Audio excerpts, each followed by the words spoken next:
But if you close your eyes.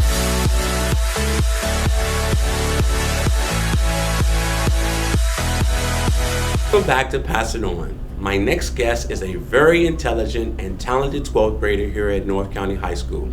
She's a part of an extremely important community resource programs that includes Model UN, National Honor Society, Future Business Leaders of America, Spanish Honor Society, and currently is a member of the Chesapeake Regional Association of Student Council for 6 years now. I welcome the 17-year-old Christina Dyson to the show. It's great to have you here today, Christina. Good morning. Welcome to the show. Let's get started. What does the Chesapeake Regional Association of Student Council do for students like you and others? Okay, so what CRASC is we're a student-led interest group. So just like the Teachers Association of Anne Arundel County, and I know the principals have an association as well that represent those interest groups' interests, CRASC represents students. So all the executive board of CRASC and every member of CRASC is part of the representation of all 80,000 students of Anne Arundel County. And so when issues come up with legislation, like legislation that would be passed in Annapolis for Maryland, or board policies, we try to get the student voice heard as much as possible. So if students are particularly unhappy about an upcoming policy, we try to speak to people and attend meetings and get that voice broadcast out so that the policymakers and the legislation makers and basically anyone else in the county can hear our voice, and so that we can represent the students as best as possible. So you're actually a member that's representing 80,000 students? Yes. Okay, throughout the county. How many members are there, and how do you become a member of CRASC? Well, we like to think of every student as a member of CRASC. The difference is whether or not you come to our events. So I know we have general assemblies. We've one coming up on December 5th for 7th and 10th graders. And how to attend those general assemblies is typically there's a CRASC representative designated by the principal. Okay. It can be the SGA advisor. Typically it's the SGA advisor, but we don't like to affiliate ourselves with SGA because we represent all students, not just the involved ones. So you can go ask around your school about how you might attend. That one is specifically for 7th and 10th graders to bring in rookies. Okay, rookies. People that might not be able to or know how to access the areas of distributing their voice. Okay. And so to teach them how to step up in their community and how to lead. But we also have executive staff meetings, and those are held at the Carol Parham Building, the Okay. Board of Education, from 6:30 to 8:30 every Wednesday that there's not an evening board meeting. Okay. We also have a Twitter and a website. And I think we're starting a YouTube so that we can reach other students. But yes, we like to think of every student as a member of CRASC. Okay. Why is this essential for students like yourself to be members of that? Well, the thing is, 100% of policies made at the Board of Ed affect students. And if there's no voice to represent the student side, then they can just pass any policy that the student may not like exactly. or appreciate. The thing is we have wonderful Board of Education members. We have Okay. wonderful members in our county. Okay. Whether some of those members may or may not have children in the school system. Correct. And even if they do, we don't know that they can fully understand the voice of the entire students. So since 100% of policies and even legislation and other things that go on in our county affect the constituency, the students, we feel that it's necessary to have that constituency be able to speak Absolutely. about what will affect them in their schooling and their education. Okay. Let's talk about college. Okay. For you. How many colleges have you applied to thus far? And is there a specific university that you would like to attend and go to? So far I've applied to 2, but in total my list is 9. Okay. I'm really shooting for a University of California school, partially because I really like California. Okay. But I think that schools like UCLA, UC Berkeley, they really have intensive education programs, and Okay. since I want to be an aerospace engineer, I feel like those programs would fit me and I'd fit in with the school environment very well. I've also been looking heavily at Purdue University in Indiana, because okay. they are a well-known school for engineering, and Okay. they've sent multiple astronauts up, and I think that they've got a good reputation that I might like to be a part of. So you said aerospace engineering.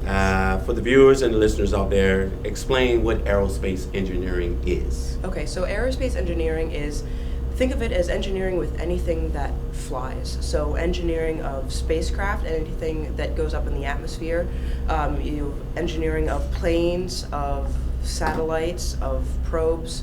That the aerospace engineering really has to do with engineering of things that go into the atmosphere, things that fly, stuff like that. Okay. And how did you get entertained into that as far as that's what you wanted to become or want to do? Well, my grandfather was actually an aerospace engineer. Okay. And my grandmother told me from a young age that he was on the team of one of the rockets that went up and started taking pictures of the Earth from space. Wow. So hearing those stories from a young age, and also my favorite subject in school was space. Okay. I'd go crazy when we were learning about the solar system. Mhm. I thought it was the Fascinating. most, I yes, did too. I thought it was so interesting. Absolutely. And when I realized that I didn't want to be an astrophysicist, I Mhm. started thinking, what's another way that I can get involved with space? And I decided that I wanted to build spacecraft because I thought it would be really cool and a great learning experience and an interesting career if Okay. I could take something that I was involved with Mhm. and push it outside the Earth's atmosphere and see where it went. Okay. What's a typical day like for Christina? So I come to school Okay. a little late. It's okay. Because I actually Better than never. Yeah, I actually don't live around here. I live in Gambrills. Okay. Because my home school's Arundel, but I'm totally a North County student, Okay. so I consider myself that. It's just the traffic's a little bit Hectic, hectic to absolutely. deal with, especially along 97 in the morning. Okay. But I come to school. I go to nighttime. Okay. Typically in the STEM office because I spend a lot of time in there helping Mr. Forrester and Miss Ladd Okay. run STEM and whatever they need assistance with. I go to class. I have multiple AP classes, so got to pay attention in those. Absolutely. I do my schoolwork. Fourth period on A days, I also aid for the STEM office. Okay. So I go back to the STEM office. I approach Miss Ladd, who typically has a lot of activities for me to do because STEM is a really busy program. Absolutely, it I is. assist that. I assist that. I can stay after school for one of my many clubs, typically FBLA because we're getting around the time to do registration. I go home to schoolwork and then I either go to CRASC or I will now start going to work. Okay. So, when you go to CRAS, Mhm. your meetings, how many people are on your particular CRAS team? Like, are they all So, students? Yes. Okay, So, how many of those? Well, the one person that is not a student is the CRASC advisor, Amy Poison. Okay. But she's our one advisor, so it's not like there are other adults that are participating in the same way that we are, Right. besides her. So we actually have had this huge increase in our executive board lately because it used to be maybe 7 to 10 people, a couple years ago, 7 to 10 people who got in a room, typically just the officers and a few other people, and talked about what needed to be done and how to plan it. Now we're upwards of 20. We consistently see 15 to 25 people, and those aren't just the officers in the appointed positions. You don't have to be president. You don't have to be parliamentarian to show up at a CRASC executive staff meeting. You just have to go. You just have to go and participate, and then we consider you executive staff. So those are multiple students, not, like I said, not just officers, not just appointed positions, not just co-chairs or whatever. It's just anyone who decides to step up and go. Okay. We consider that executive staff, and we're the people that plan our events and prepare our stances to kick to the General Assembly is what we call it. So, Okay. Just two more questions and I'll Mhm. get you out of here. Has there been a particular policy that you've worked on that has impacted North County High School?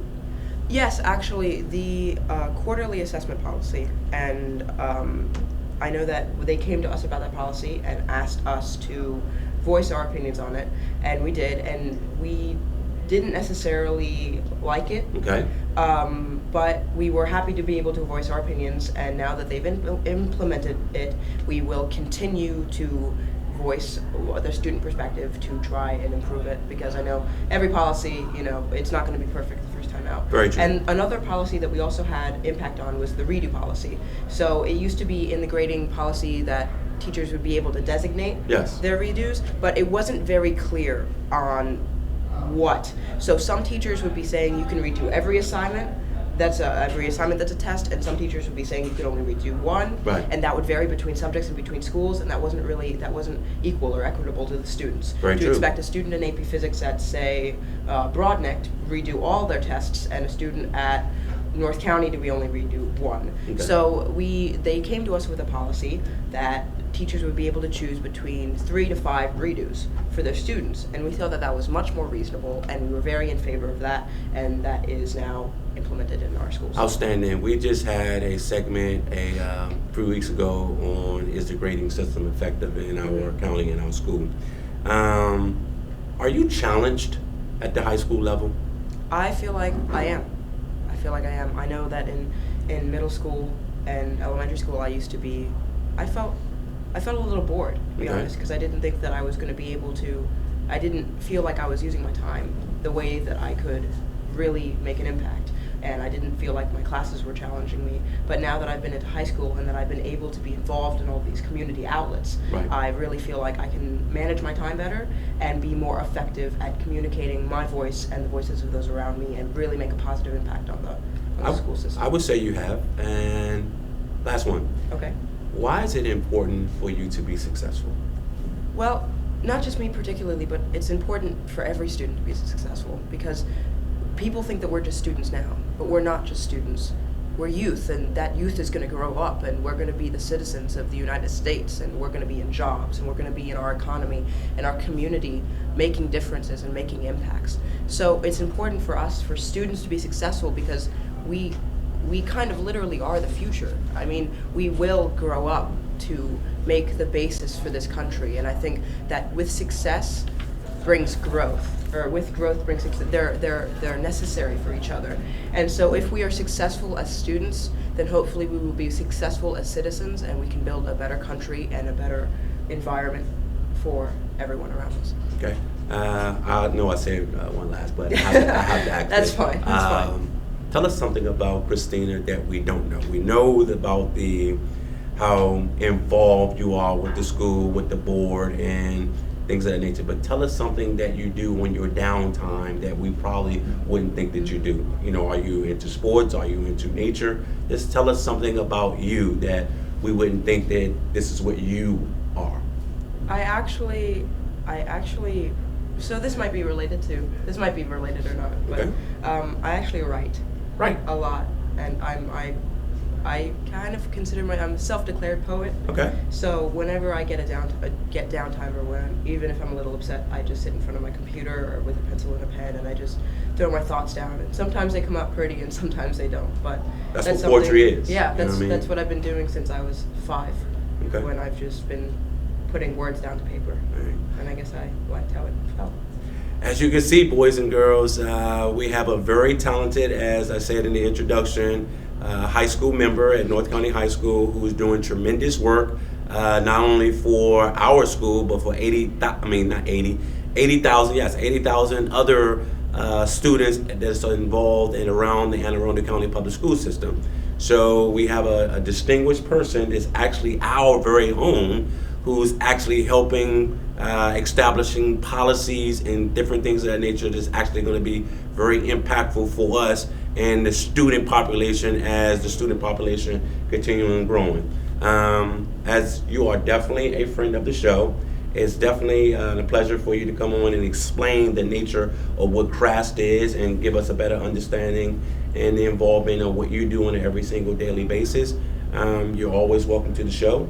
Anything that you have that's happening from the policy standpoint that you believe that Pastor On could get that word out and that information out, please share that. Anytime you want to come back on and explain any process or things of that nature, just give me a buzz and we can make it definitely happen for you. I want to wish you a happy Thanksgiving and definitely stay safe out there. And once again, ladies and gentlemen, Mrs. Christina Dyson, an outstanding young lady here at North County High School. Once again, we'd like to thank you for joining in and tuning in to Pass It On. We will see you next time. Please take care.